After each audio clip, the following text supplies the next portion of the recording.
السلام علیکم ورحمۃ اللہ وبرکاتہ۔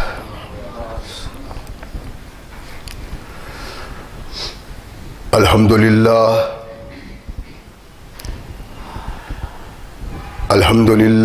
نحمده ونستعینه ونستغفره ونؤمن به ونتوکل علیہ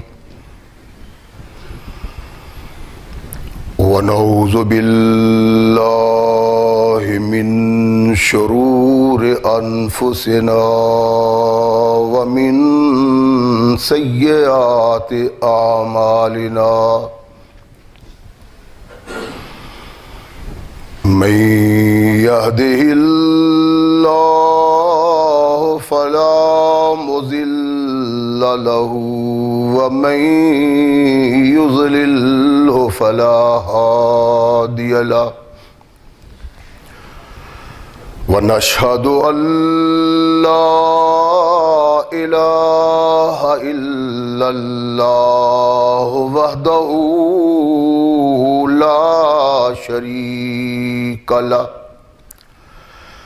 ونشهد أن محمدا عبده ورسوله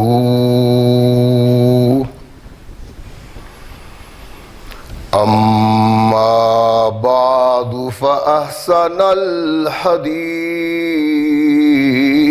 كتاب الله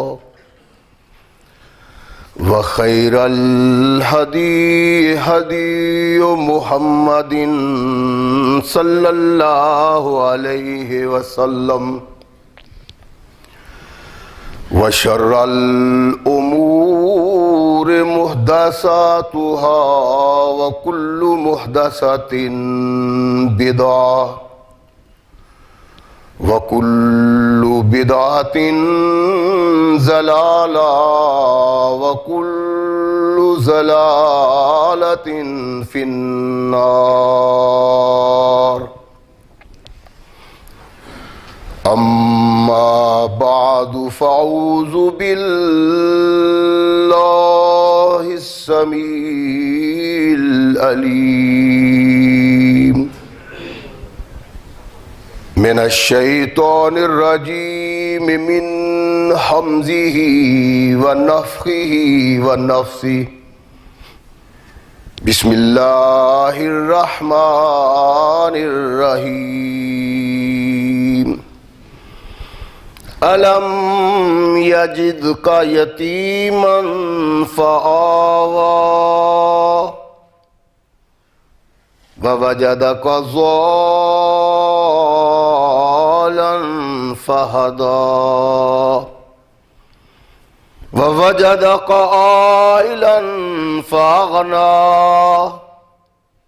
فأما اليتيم فلا تقهر وأما السائل فلا تنهر وَأَمَّا بِنِعْمَةِ رَبِّكَ فَحَدِّثْ۔ صدق اللہ مولانا العظیم وصدق رسولہ النبی الکریم۔ ہر قسم کی حمد و ثنا، تعریفات و توصیفات اس خالق و مالک کے لیے ہیں جس نے ساری کائنات کو تخلیق دیا اور اس کی حسن و آبادی کے لیے حضرت انسان کو تخلیق فرمایا۔ کروڑوں درود و سلام اس ہستی اقدس و مقدس پہ کہ جس کا نام نامی اسم گرامی ہے محمد صلی اللہ علیہ وسلم۔ لاکھوں رحمتیں ان نفوس قدسیہ پہ کہ جنہوں نے سرور کائنات علیہ السلام سے اس ضابطہ حیات کو وصول کیا اور اس کو ہم تک پہنچانے کے لیے اپنا تن من دھن قربان کر دیا۔ اللہ کی یہ بڑی کرم نوازی ہے کہ اس نے اس ضابطہ حیات کو ہم تک پہنچانے کے لیے ایسے مضبوط ذرائع اور اسباب استعمال فرمائے کہ ان کی موجودگی میں ہم ببانگے دہل کہہ سکتے ہیں کہ یہ ضابطہ حیات جو آج قرآن کی صورت میں ہمارے ہاتھوں میں موجود ہے، یہ وہی ضابطہ حیات ہے جو آج سے کم و بیش 1450 سال پہلے نبی کائنات رسول ثقلین حضرت محمد رسول اللہ صلی اللہ علیہ وآلہ وسلم پہ انسانوں کی رشد و ہدایت کے لیے نازل ہوا۔ اللہ کی اس کرم نوازی پہ ہم جس قدر بھی اس کا شکریہ ادا کریں، کما حقہ اس کا شکریہ ادا نہیں ہوتا، اس لیے کہ یہ ضابطہ حیات وہ دستور المتقی ہے کہ اگر انسان اس سے تعلق پیدا کر لے تو یہ قرآن اس کی دنیاوی زندگی میں ایک عظیم انقلاب پیدا کر دیتا ہے، اور اگر اس کو اپنے جسم و روح پہ جاری و طاری کر لیا جائے تو یہی وہ واحد ضابطہ حیات ہے جو انسان کو دنیا کے ساتھ ساتھ عاقبت کی کامیابی کی ضمانت بھی دیتا ہے۔ مگر صدحیف ایسا ضابطہ حیات آج جس قوم کے دامن میں ہے، وہ قوم ایسی بد نصیبی کی زندگی بسر کر رہی ہے کہ تختہ عرض پہ کوئی دوسری قوم ایسی نہیں۔ اس کا سبب کیا ہے؟ کبھی اے نوجوان مسلم تصور بھی کیا تو نے وہ کیا گردوں ہے تو جس کا ہے ایک ٹوٹا ہوا تارا؟ کبھی تم نے سوچا بھی ہے کہ آخر ہمارے سلف کیسے لوگ تھے، اور ساری دنیا میں بسنے والے انسان خواہ وہ اپنے ہوں یا بیگانے، خواہ وہ دوست ہوں یا دشمن، ہمارے سلف کے گیت گاتے، ان کی تعریف، ان کی توصیف رطب اللسان ہے اس میں۔ لیکن ہم کیا ہیں؟ ہماری اس ذلت کا سبب کیا ہے؟ ہماری اس پستی کا سبب کیا ہے؟ کبھی ہم سوچنے کے لیے تیار نہیں ہوئے، اور جب تک ہم نے اس کے متعلق فکر نہ کیا تب تک جتنا بھی عرصہ ہم زندہ رہیں ذلت و نکبت ہی ہمارے لیے، اس کے علاوہ کچھ نہیں۔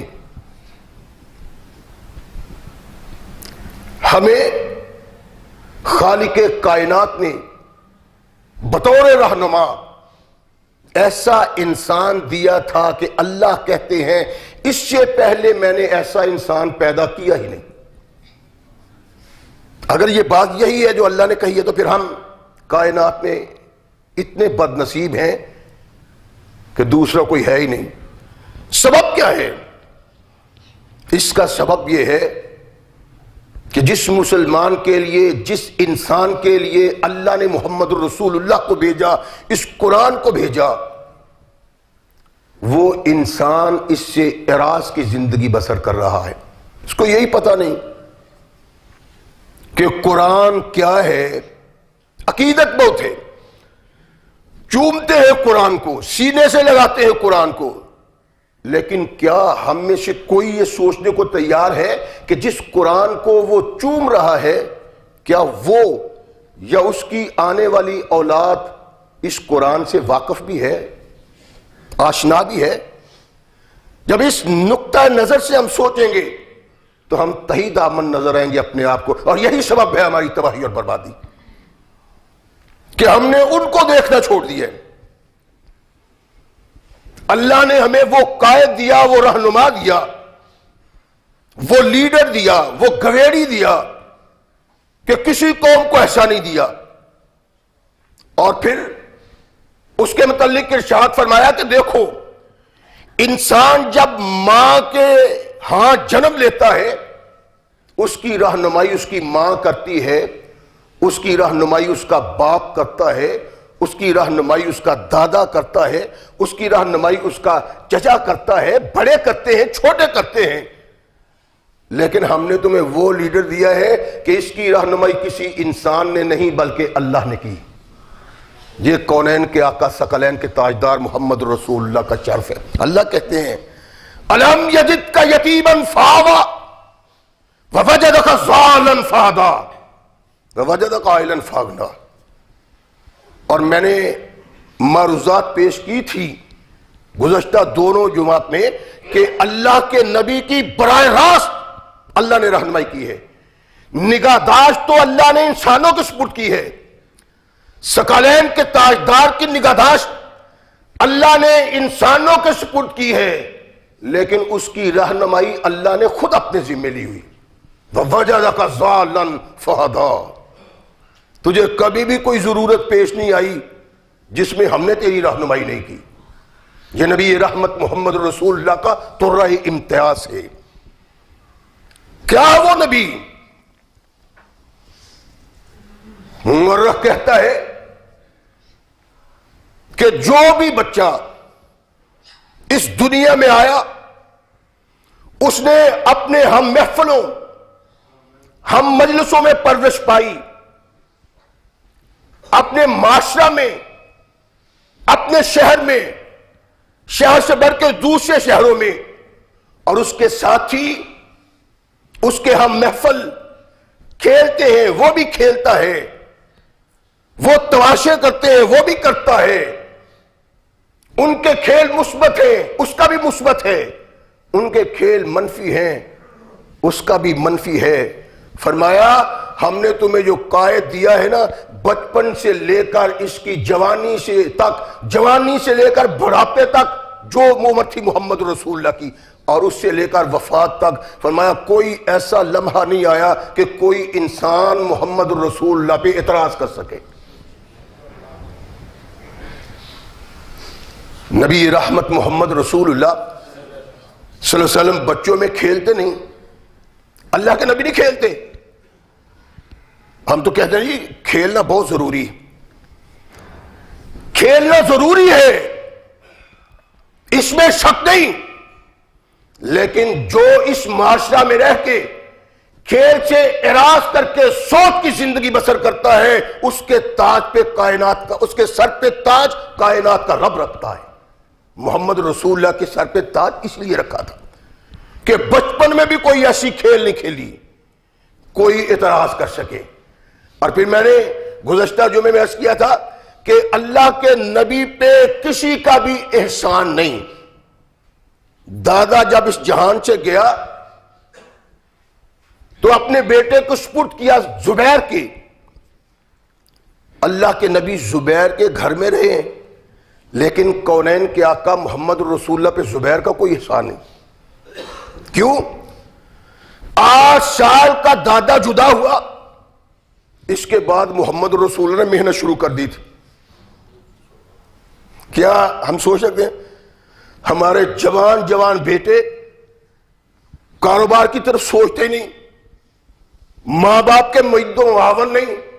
میرے آقا کی زندگی ایسی تھی، علم یتید کا یتیمن فاغا، ایسی زندگی تھی کائنات میں، تاریخ انسانی میں کوئی دوسرا ایسا انسان دکھایا نہیں جا سکتا.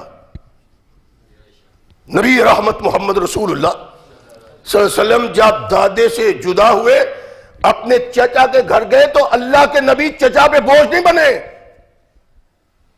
نگہداشت محمد رسول اللہ کی زبیر نے کی. اللہ کے نبی علیہ السلام مکہ والوں کی چند قریت پہ بکریاں چرایا کرتے تھے. چند قرات. کیسے؟ کونین کے آقا ثقلین کے تاجدار محمد رسول اللہ صلی اللہ علیہ وسلم ایک سفر میں صحرا میں میدان میں، جابر کہتے ہیں، بخاری کی روایت ہے کہ ہم پیلو درخت کے، یعنی چھوٹی چھوٹی درخت ہوتے ہیں پیلو، شاید آپ میں سے بڑے لوگوں نے دیکھے ہوں جو باہر جاتے ہیں ڈنگر وغیرہ چرانے کے لیے، کالے کالے پھل چھوٹے چھوٹے ہوتے ہیں. جابر کہتے ہیں کہ ہم وہ پھل اتار رہے تھے. اللہ کے نبی نے ارشاد فرمایا کہ سیاہ رنگ کے، کالے رنگ کے اتارنا کہ یہ خوش ذائقہ اور مزیدار ہوتے. جابر کہتے ہیں ہم حیران ہو گئے، پریشان ہو گئے. اللہ کے نبی آپ کو کیسے علم ہے؟ یہ تو وہ جانے جو صحرا میں کام کرتے ہیں، بیابانوں میں کام کرتے ہیں، کھیتوں میں کام کرتے ہیں، اور وہ جانے جن کا تعلق بیابان سے ہے. اللہ کے نبی آپ بکریاں چلایا کرتے تھے. ثقلین کے تاجدار محمد رسول اللہ صلی اللہ علیہ وسلم نے ارشاد فرمایا کہ ہاں دنیا میں نبی آیا ہی کوئی نہیں جس نے بکریاں نہ چرائی ہوں، تو میں نے محمد نبی بکریاں چرائی ہیں۔ اور یہ کب؟ جب کونین کے آقا ثقلین کے تاجدار محمد رسول اللہ صلی اللہ علیہ وسلم کو زبیر کا سپرد کر دیا عبد المطلب دادا نے۔ یہی نہیں، ابو ہریرہ کہتے ہیں کہ نبی رحمت محمد رسول اللہ صلی اللہ علیہ وسلم ارشاد فرمایا کرتے تھے کہ تمام انبیاء نے بکریاں چرائی ہیں، وانت یا رسول اللہ، اللہ کے نبی آپ نے بھی؟ ارشاد فرمایا ہاں، چند قرات پہ میں مکہ والوں کی بکریاں چرایا کرتا تھا۔ عجیب زندگی ہے اس انسان کی، جس کی زندگی کا جائزہ لو تو تقابلی جائزے سے کائنات میں کوئی دوسرا نظر ہی نہیں آتا۔ اللہ کے نبی بیٹھے ہوئے ہیں اور نبی اب صحابہ آپس میں باتیں کرتے ہیں، اونٹ چرانے والے کہتے ہیں کہ ہماری کیا بات ہے، ہم اونٹ چراتے ہیں، اونٹوں کے مالک ہیں۔ بکریوں والے کہتے ہیں کہ نہیں نہیں، اصل بات بکریاں چرانا ہے، اونٹ گائے وغیرہ نہیں۔ ثقلین کے تاجدار محمد رسول اللہ صلی اللہ علیہ وسلم بیٹھے ہوئے ہیں، ارشاد فرمایا کہ سنو، اللہ نے موسیٰ کو نبی بنایا، تورات دی، موسیٰ بکریاں چرایا کرتے تھے۔ اللہ نے داؤد کو زبور دی، داؤد بکریاں چلایا کرتے تھے۔ اللہ نے محمد کے سر پہ ختم نبوت کا تاج رکھا، محمد بھی بکریاں چرایا کرتے۔ اور محققین نے بڑا عجیب نقطہ بیان کیا اس مقام پہ، وہ کہتے ہیں کہ اونٹ چرانا یا گائے چرانا کوئی اتنے معنی نہیں رکھتا، کہ اجڑ کی صورت میں چلتا ہے، گلہ کی صورت میں چلتا ہے، لیکن بکریاں کوئی ادھر بھاگتی ہے، کوئی ادھر بھاگتی ہے، کوئی ادھر بھاگتی ہے۔ اللہ نے نبی سے بکریاں چروائی ہیں کہ اس گلہ کی نگہداشت کرو، ایک وقت آنے والا ہے کہ تم نے انسانوں کے گلہ کی بھی نگہداشت کرنی۔ باغی، شرابی، بدکار، زناکار، اللہ کے باغی، دین کے باغی، اور ان باغیوں کو راہ راست دکھانی ہے، بکریاں چراؤ تاکہ تمہیں مشقت کا پتہ چلے کہ مشقت کرتے کیسے ہیں۔ اس لیے نبیوں کو اللہ نے بکریاں چرانے کی ڈیوٹی دی ہے، اور کونین کے آقا ثقلین کے تاجدار محمد رسول اللہ ارشاد فرماتے ہیں کہ میں نے بھی چرائی ہے، لیکن میرے آقا نے بکریاں چرائی ہے، کائنات کی کوئی طاقت اللہ کے نبی محمد رسول اللہ پہ انگلی نہیں اٹھا سکتی۔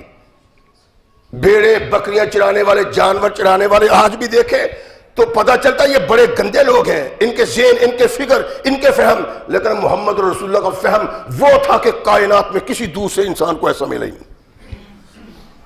ارشاد فرماتے ہیں میں نے کبھی جاہلیت کی سوچ سوچی نہیں، صرف 2 بار۔ ارشاد فرمایا کہ جب میرا جو ساتھی تھا نا بکریاں چرانے والا، رات پڑ گئی، میں نے اس سے کہا یار سارے لوگ جاتے ہیں گانے بچانے، رنگ راگ کی محفل میں، آج میرا بھی دل جاتا ہے میں بھی جاؤں۔ ٹھیک ہے محمد صلی اللہ علیہ وسلم جاؤ۔ میرے آقا نے ارشاد فرمایا کہ اپنی بکریوں کا نگہداشت اس کو دے کے نگران بنا کے میں آیا، میں مکہ میں داخل ہوا تو ایک گھر سے ساز کی آواز آ رہی ہے، موسیقی کی آواز آ رہی ہے، گانے کی آواز آ رہی۔ میں نے پوچھا یہ کیا؟ کہا کہ فلاں آدمی نے فلاں عورت سے شادی کی، ہم جشن منا رہے ہیں۔ آقا ارشاد فرماتے ہیں میں بھی داخل ہو گیا، داخل ہو کے جا کے بیٹھا ہوں، اللہ کی قسم مجھے پتہ نہیں چلا کب مجھے نیند آ گئی، اور پھر مجھے ہوش اس وقت آیا ہے جب سورج نے شعائیں میرے چہرے پہ ڈالی۔ کشتی میں واپس آیا، وہ کہنے لگا سناؤ بھائی مزہ ہے؟ میں نے کہا یار مجھے کچھ سمجھ نہیں آئی، میں تو وہاں گیا تھا، جاتے ہی ایک لمحہ بھی میں وہاں نہیں ٹھہر سکا، مجھے پتہ نہیں، ایک لمحے کا پتہ نہیں، نیند آ گئی۔ اچھا آج میں پھر جاتا ہوں۔ نبی رحمت محمد رسول اللہ صلی اللہ علیہ وسلم تشریف لاتے ہیں دوسرے دن، میرے آقا نے ارشاد فرمایا بیٹھنا کیا تھا، ساتھ ہی میری آنکھیں بند ہو گئیں، کان بھی بند ہو گئے، نہ آنکھوں سے دیکھ سکا نہ کانوں سے سن سکا، مجھے پھر نیند آ گئی۔ ارشاد فرمایا کہ اس کے بعد میں نے اس کا بھی تصور نہیں کیا، اس کا سبب کیا تھا؟ اللہ نے کہا وَوَجَدَكَ ضَالًا فَهَدَىٰ، میرے محبوب یہ محفلیں تمہارے لائق نہیں ہے۔ اگر اس محفل میں تو نے کچھ گانے کے بول سننے، کوئی دنیا میں رہنے والا میرے محمد پہ اعتراض نہ کر دے، اس لیے تجھے سننے نے دیا، اور نبی رحمت محمد رسول اللہ صلی اللہ علیہ وسلم کو سلا دیا اللہ نے، کانوں کو بند کر دیا، آنکھوں کو بند کر دیا۔ سبب کیا تھا؟ کہ میرے محبوب گانا، راگ، رنگ، موسیقی زیب نہیں دیتا کہ محمد کے کانوں میں پڑے۔ اور کتنی بد نصیبی ہے جو اللہ برداشت نہیں کرتا۔ امت آج اس قدر دیدالہ ہے اس کی کہ کسی دوسری چیز کی شاید دیدادہ ہو ہی نہ، کس گھر میں نہیں ہے؟ موسیقی، ٹی وی، طرح طرح کے ذرائع، اور کبھی یہ راگ رنگ کی محفلیں کافر کا پہچان اور اس کا نشان ہوتی تھی، اور آج سے پہلے کبھی یہ محفلیں مراسیوں کا نشان ہوتی تھی۔ کسی گھر سے موسیقی کی آواز آتی ہے، گانے کی آواز آتی ہے، چمٹے ڈھول کی آواز آتی ہے تو پتہ چلتا ہے کہ یہ کسی مراسی کا گھر ہے۔ آج قوم اس قدر ترقی کر گئی ہے کہ جس کے گھر سے یہ آواز آتی ہے کہتے ہیں یہ آج کے دور کا بڑا بہترین، باکمال، امیر اور قابل عزت بندہ ہے، جس کے گھر سے موسیقی کی آواز دی۔ اور تیرے رب نے محمد رسول اللہ صلی اللہ علیہ وسلم کے لیے برداشت نہ کیا کہ ان کے کانوں میں یہ آواز پڑ سکے، فوراً کان بند کر دیے۔ اور یہی نہیں، ثقلین کے تاجدار محمد رسول اللہ صلی اللہ علیہ وسلم کی زندگی انتہائی جداگانہ زندگی تھی۔ کیا انسان پیدا کیا اللہ نے، اس کا کوئی تصور نہیں کر سکتا۔ اگر نبی کائنات نے ایک لمحہ کے لیے سوچا بھی، اللہ نے آسمان سے تعلق پیدا کیا نبوت کے ملنے سے پہلے کہ نا محمد یہ تیرے لائق نہیں ہے صلی اللہ علیہ وسلم۔ ثقلین کے تاجدار محمد رسول اللہ صلی اللہ علیہ وسلم ارشاد فرماتے ہیں کہ کعبۃ اللہ کی تعمیر ہو رہی ہے، اور اس روایت کو جابر بیان کرتے ہیں۔ اللہ کے نبی اپنے کندھوں پہ اٹھا اٹھا کے پتھر کعبۃ اللہ کی تعمیر میں حصہ لے رہے ہیں۔ اللہ کے نبی کا چچا دیکھا اس نے اور ارشاد فرمایا بیٹا تو معصوم ہے، تو نازک پھول ہے، ایسے کرو اپنا تہبند اتارو اور اپنے کندھوں پہ رکھ لو، محمد صلی اللہ علیہ وسلم کہیں تیرے کندھے کو پتھر زخمی نہ کر دے۔ ثقلین کے تاجدار محمد رسول اللہ صلی اللہ علیہ وسلم ارشاد فرماتے ہیں کہ چچا کی بات میں نے سنی، اور یہ جہان کیا ہے، وقت کیا ہے، لوگ کیسے ہیں، معاشرہ کیسا ہے کہ ہر آدمی ننگا، یہاں تک کہ کعبۃ اللہ کا طواف بھی لوگ ننگا ہی کرتے تھے، ننگا، بڑا ہو چھوٹا ہو، کوئی قابل اعتراض بات ہی نہیں ہے۔ ایسی ہمارے بھی ہے، آپ دیہاتوں میں چلے جائیں، ڈنگر چلانے والے، بھینسیں چلانے والے جو نوجوان ہیں 10 12 15 سال کے نہر میں نہاتے ہیں، سوئے میں نہاتے ہیں، ننگے نہاتے ہیں۔ اس سے بڑھ کے تھے عرب کے جہل کہ کعبۃ اللہ کا طواف بھی ننگا کرتے ہیں۔ اللہ کے نبی محمد رسول اللہ کعبۃ اللہ کے بڑھانے میں ممد و معاون ہیں، پتھر اٹھاتے ہیں، لا کے دیتے ہیں، اور اپنے کندھے پہ، چچا نے کہا بیٹا اپنی چادر اتار لو، اپنے کندھے پہ رکھ دو تاکہ پتھر تمہیں نقصان نہ دے۔ کائنات کے آقا نے ارشاد فرمایا میں نے اپنا تہبند اتارا، ابھی تہبند اتارا تھا کہ نبی یہ کائنات بے ہوش ہو کے زمین پہ گر گئے۔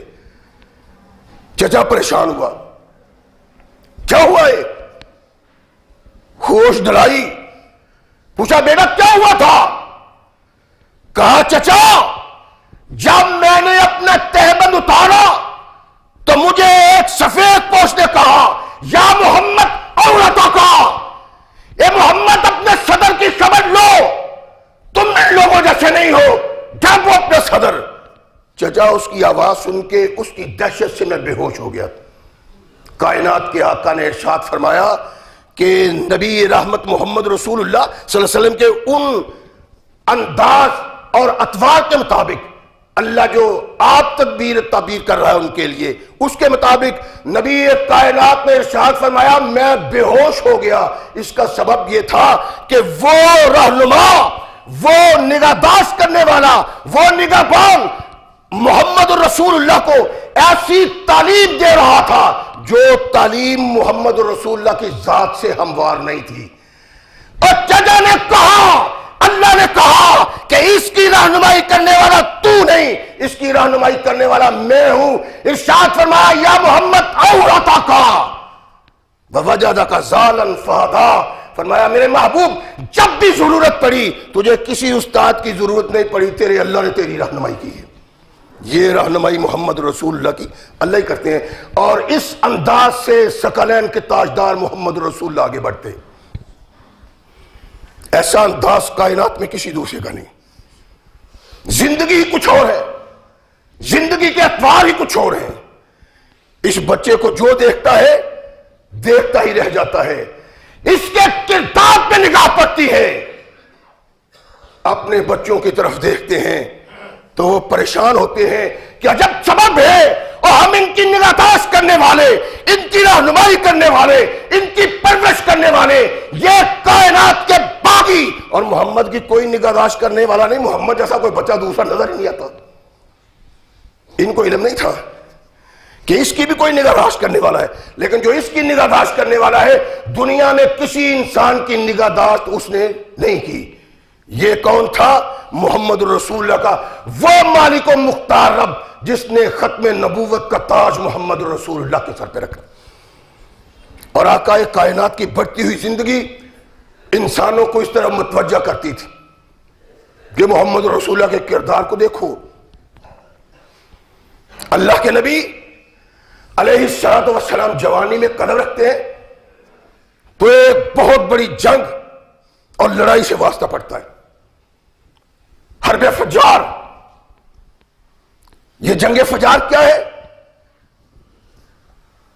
اللہ کے نبی علیہ الصلوۃ والسلام کی اس جوانی کے پہلے ایام میں مختلف مفسرین، مختلف مورخین اور سیرت لکھنے والوں نے محمد رسول اللہ کی عمر کے متعلق مختلف ہے۔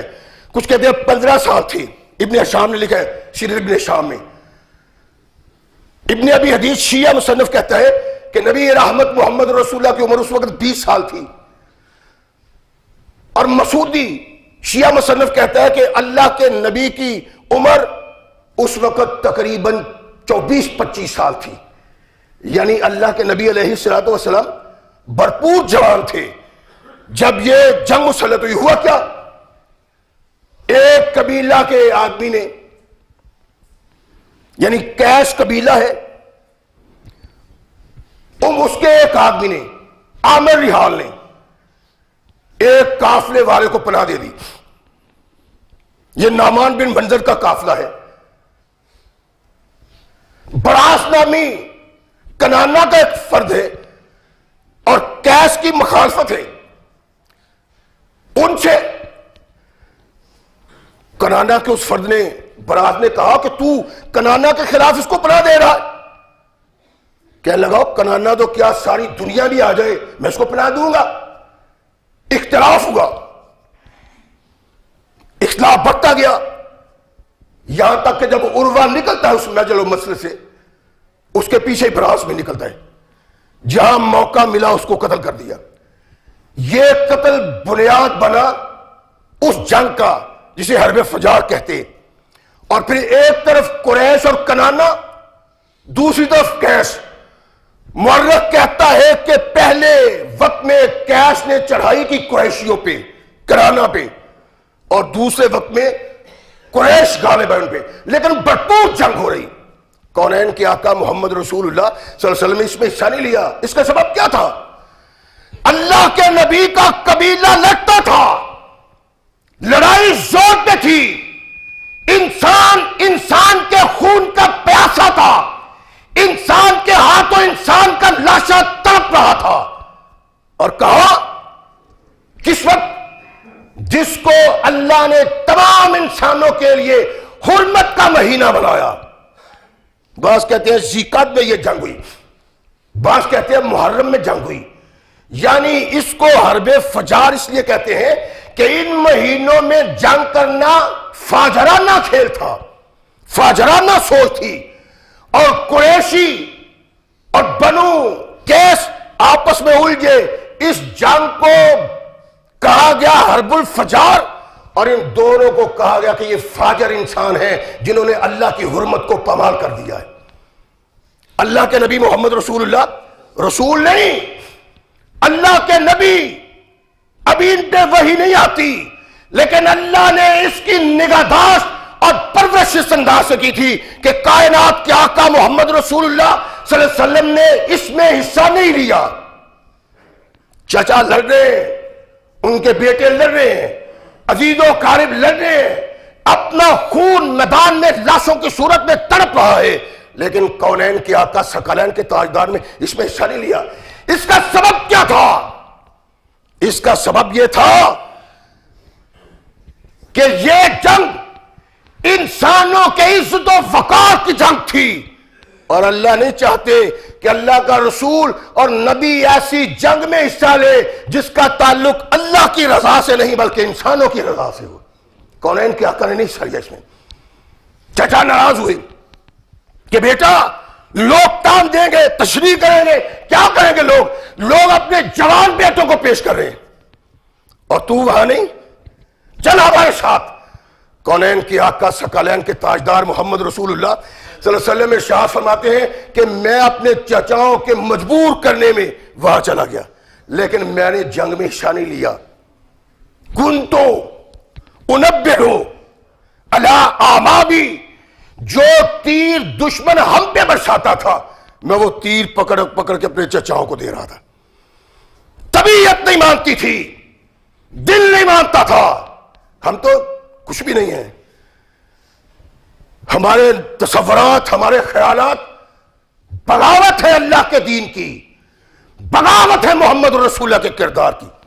کبھی ہم نے بھی سوچا ہے وہ ایک کام ناجائز تھا، اپنے سامنے رشتہ داروں کی لاشیں تڑپ رہی ہیں لیکن محمد رسول اللہ نے حصہ نہیں لیا. کبھی ہم نے بھی یہ کیا ہے کوئی مائی کا لال جو یہ کہے کہ اپنے خاندان کے خلاف، اپنے قبیلے کے خلاف، اپنے دوستوں کے خلاف، اپنے احباب کے خلاف میں نے اس وقت آواز بلند کی ہے جب وہ راہ راست پہ نہیں تھے اور حق پہ نہیں تھے. جب میں نے اعراض کیا ہے ان سے، ان کی جنگ سے، ان کی لڑائی سے، ان کے جھگڑے سے، ان کے اختلاف سے نہیں. کیوں؟ اس لیے کہ ہم محمد رسول اللہ کے کردار سے بہت دور چلے گئے. کائنات میں واحد قائد اور رہنما وہ ہے جس نے معیار حق کو قرار دیا ہے. حق اگر باپ کے ساتھ ہے باپ کے ساتھ ہے، حق اگر دشمن کے ساتھ ہے تو اس نے دشمن کا ساتھ دیا ہے. یہ محمد رسول اللہ کی نسل اور نسب میں آ رہا ہے. ثقلین کے تاجدار محمد رسول اللہ صلی اللہ علیہ وسلم نے اس لڑائی میں اس انداز سے حصہ نہیں لیا کہ اپنے ہاتھوں سے کسی کو قتل کیا گیا، بلکہ جو لوگ محمد رسول اللہ اور ان کے خاندان پہ تیر برساتے تھے اللہ کے نبی وہ تیر پکڑ پکڑ کے اپنے چچاؤں کو پکڑ کے یہ حصہ تھا. اور نبی رحمت محمد رسول اللہ صلی اللہ علیہ وسلم نے اعراض کی زندگی بسر کرتے ہوئے اپنے اس دور میں جب باقاعدہ وحی محمد رسول اللہ پہ نازل نہیں ہو رہی تھی، ارشاد فرمایا حق اور صداقت کا علم بردار زندگی اس طرح بسر کرتا ہے جس طرح محمد رسول اللہ بسر کرتا صلی اللہ علیہ وسلم.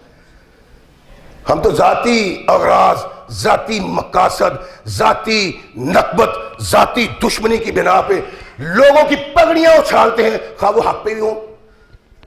ثقلین کے تاجدار محمد رسول اللہ نے اپنی آنکھوں سے تڑپتے ہوئے لاشیں دیکھے لیکن اس کے لیے تلوار نہیں اٹھائی، اس لیے کہ تلوار اٹھانا یہاں اللہ کی رضا کے لیے نہیں تھا، اپنے خاندان، اپنے قبیلے کے لیے تھا. کونین کے آقا نے نہیں اٹھائی. اور نبی رحمت محمد رسول اللہ صلی اللہ علیہ وسلم کا سارا سلسلہ نسب اسی سوچ اور فکر کا حامل تھا.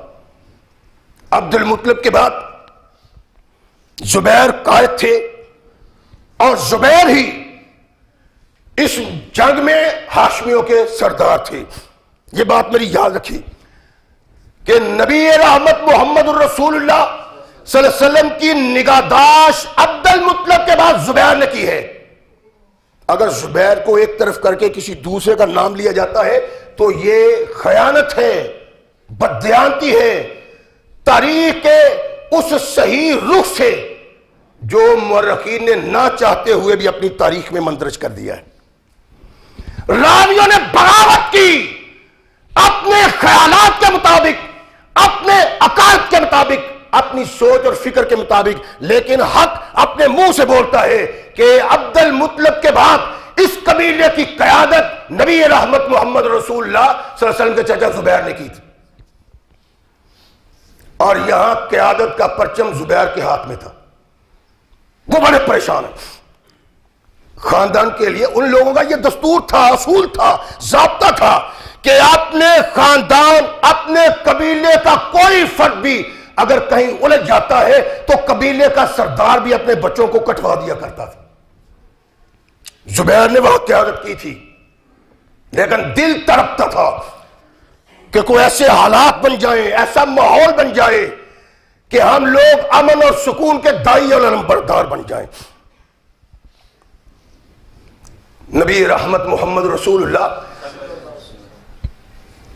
صلی اللہ علیہ وسلم کا عمری قافلہ آگے بڑھتا ہے اور کچھ عرصہ بعد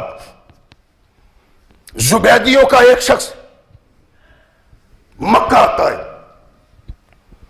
اس نے مال فروخت کرنا تھا. اس کا مال عاص بن وائل نے خرید لیا. یہ زبیدی کمزور تھا، مال خرید لیا. اب وہ مال نہیں دیتا. اور میرا مال دے دو، نہیں. پیسے دے دو، نہیں. بڑا پریشان ہوا. وہ قریشیوں کے پاس جاتا ہے، دوسرے خاندانوں کے پاس جاتا ہے کہ عاص بن وائل کے خلاف میری مدد کرو. وہ عاص کا نام سنتے ہیں، کہتے جاؤ بابا کام کرو جا کے، تمہاری کیا مدد کریں. سب نے بھگا دیا، کوئی مدد کے لیے تیار نہیں. وہ کعبۃ اللہ کے قریب ایک پہاڑ پر چڑھتا ہے، آواز دیتا ہے، اے آل فہر، تمہارے شہر میں رب کے گھر کے قریب عمرہ کرنے والا جو اب تک عمرہ نہیں کر سکا، ظلم کی انتہا اور بدبریت کی انتہا ہے کہ اس کے مال کو لوٹا گیا، اس سے چھینا گیا، کوئی اس کی مدد کرنے والا نہیں. کیا جواب دو گے اپنے اللہ کو؟ ایک مسافر وطن سے دور رب کے گھر کے قریب جو لٹتا ہے اور تمہیں اس کی خبر نہیں ہے. اور یہ کعبہ بیت اللہ عزت والوں کو، شرف والوں کی حفاظت کرتا ہے، غداروں اور بدکاروں کی حفاظت نہیں کرتا. تمہیں پتا نہیں کہ عاص بن وائل نے مجھ سے مال خریدا، نہ میرا مال دے رہا ہے، نہ مجھے دولت دے رہا ہے، پیسے دے رہا ہے. زبیر کے کانوں میں یہ آواز پڑی.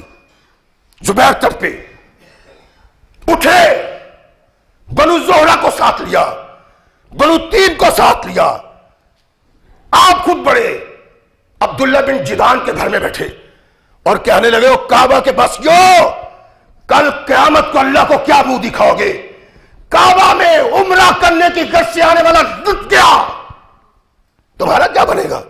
کیا ہوا ہے؟ یہ ہوا ہے تو کیا کرنا چاہیے؟ کہا ہمیں یہ تینوں قبیلوں کو عزم کرنا چاہیے کہ آج کے بعد مکہ میں کوئی کسی پہ ظلم نہیں کرے گا. جو ظلم کرے گا ہم تینوں قبائل مل کے اس کے ہاتھ کو کاٹ دیں گے.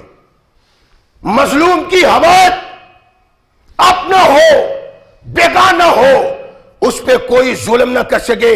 اس آیت پہ پابند بنو، آگے بڑھو اور انسانیت کو وہ وقار دو جس وقار کی اہل انسانیت بن سکتی ہے. میں یہ چاہتا ہوں. تینوں قبائل نے زبیر کی اس بات کو قبول کیا اور معاہدہ لکھ لیا، معاہدہ کر لیا. اس معاہدے کو کہتے ہیں حلف الفضول. اور یہ حلف الفضول جو ہے یہاں عبداللہ بن جدعان کے گھر میں اس کی تجدید ہوئی ہے. یہ پہلے 3 فضل نامی آدمیوں نے عہد کیا تھا کہ ظلم و ستم اور ظلم و بربریت کسی پہ ہونے نہیں دینی، طاقت سے روکو اور مظلوم کی داد رسی کرو. اس کے ساتھ چلو، اور جس کا کوئی نہ ہو تم اس کے بن جاؤ کہ تم کعبۃ اللہ کی باسی ہو۔ نبی رحمت محمد رسول اللہ صلی اللہ علیہ وسلم ارشاد فرماتے ہیں کہ اس مادہ کے وقت عبداللہ بن جدان کے گھر میں بھی تھا، اور قرآن کے آقا ارشاد فرمایا کرتے تھے کہ اگر سرخ اونٹ مجھے دیے جائیں کہ اس عہد کو توڑ دو، فرمایا میں سرخ اونٹ قبول کرنے کو تیار نہیں، عہد کو توڑنے کے لیے تیار نہیں ہو سکتا۔ ارشاد فرمایا آج بھی زمانہ اسلام میں جب اسلام کی توتی بول رہی ہے، فرمایا کوئی مجھے اس معاہدہ کے لیے بلائے تو میں آج بھی یہ معاہدہ کرنے کے لیے تیار ہوں۔ کیوں؟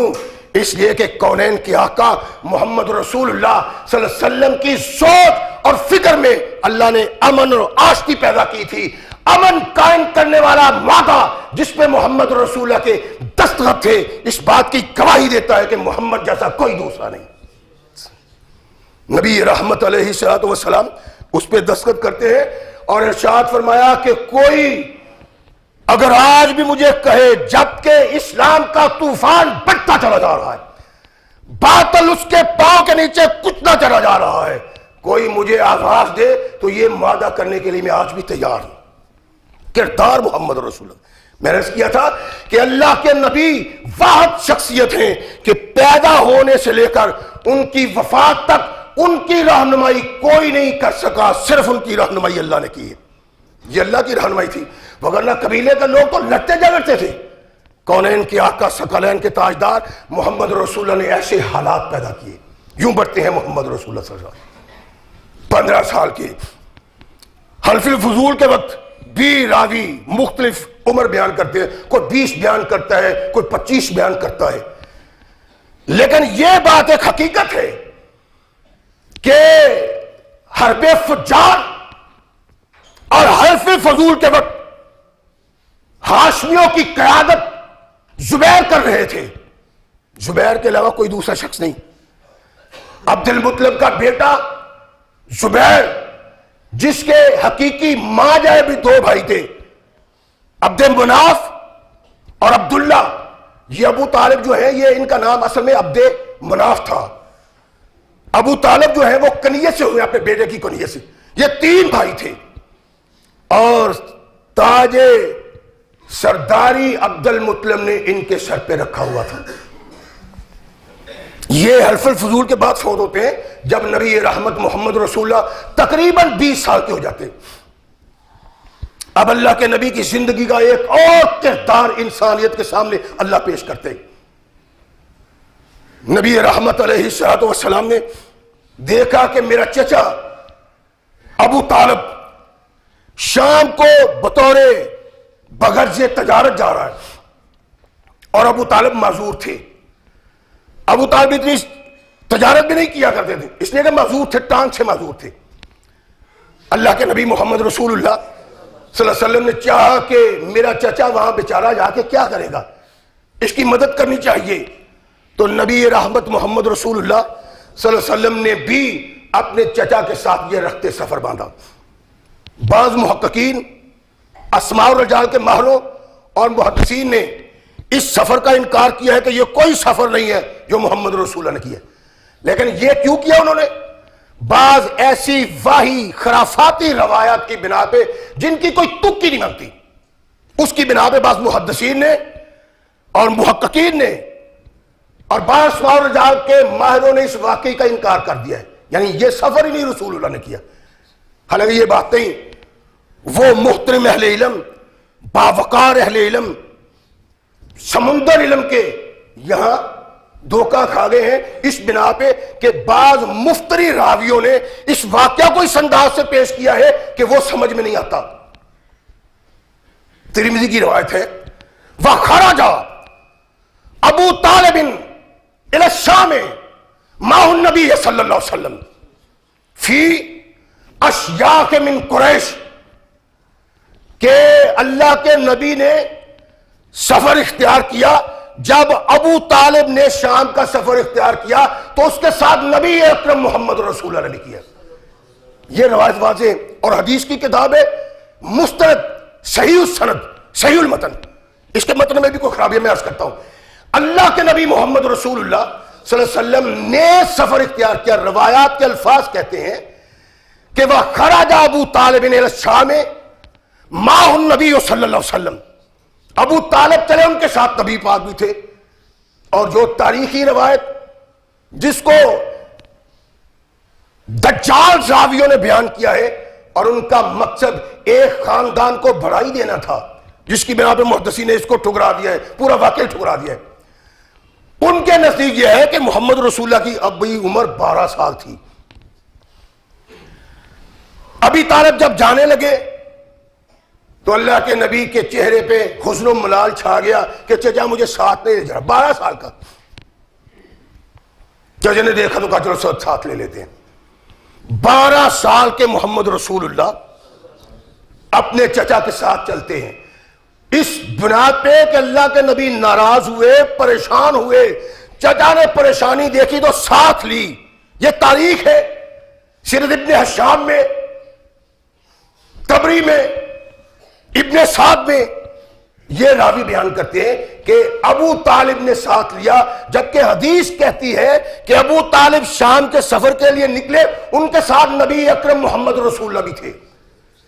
اس حدیث کا مطلب کیا ہے کہ اللہ کے نبی نے یہ سوچا کہ میرا چچا کمزور ہے، ٹانگ سے معذور ہے، وہاں محنت کی ضرورت ہے، مشقت کی ضرورت ہے، چلو میں اپنے چاچا سے معاونت کرتا ہوں. اور کائنات کی حقیقت یہ ہے کسی کا محمد رسول اللہ پہ کوئی احسان نہیں، جنم سے لے کر فوت تک ساری دنیا پہ میرے محمد کا احسان ہے صلی اللہ علیہ وسلم، کسی کا کوئی احسان نہیں. چچا کی محبت اور شفقت کی بنا پہ معاونت کی، ان کی مدد کی کہ جا تو رہے ہیں. اور مورخ کہتا ہے کہ ابو طالب غریب آدمی تھے، انہوں نے کوئی تجارتی سفر نہیں کیا ایک آدھ سفر کے علاوہ. ان میں سے ایک یہ ہے، اس کا بھی محدثین نے انکار کیا ہوا ہے، لیکن محدثین کی یہ رائے صحیح نہیں. وہ کہتے ہیں 12 سال کے تھے، اس انداز سے اللہ کے نبی کو ابو طالب نے لیا اور چل دیے. چلتے ہیں مقام بصرا پہ پہنچتے ہیں تو وہاں ایک راہب رہتا ہے جسے بحیرہ کہتے ہیں. یہ بحیرہ عیسائی ہے اور اس کے پاس عیسائیت کا بڑا علم ہے. کہتے ہیں کہ یہ اپنے کلیسا میں تھا، جب یہ قافلہ نمودار ہوا تو اس نے سارے کام چھوڑ دیے، بھاگم بھاگ اس قافلہ کی طرف آیا. اور قافلہ کے لوگ کہتے ہیں کہ ابھی ہم نے اپنی چھٹیں نہیں کھولی تھی کہ وہ آ گیا، اس شخص کو پکڑا، ایک طرف کر دیا، اس کو پکڑا، ایک طرف کرتے، جستجو کرتا ہے، دیکھتا ہے، آگے بڑھتا ہے، یہاں تک کہ محمد رسول اللہ تک پہنچا.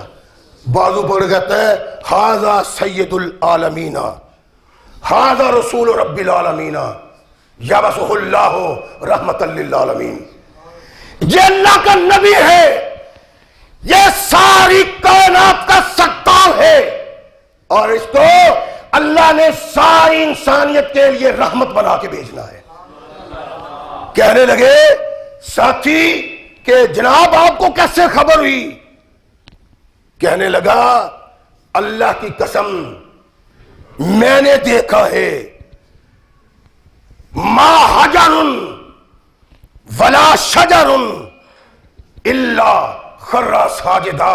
جس طرح سے یہ آ رہا تھا کوئی پتھر اور درخت ایسا نہیں تھا جو اس کو سجدہ نہیں کرتا تھا. اور صحیح روایت ہے، جن محدثین نے اس صدر کا انکار کیا ہے انہوں نے باغی اور دجال راویوں کی روایت کی بنا پہ کیا ہے، وگرنہ صحیح روایت میں یہ سفر ثابت ہے، سنتن صحیح ہے، متن صحیح ہے.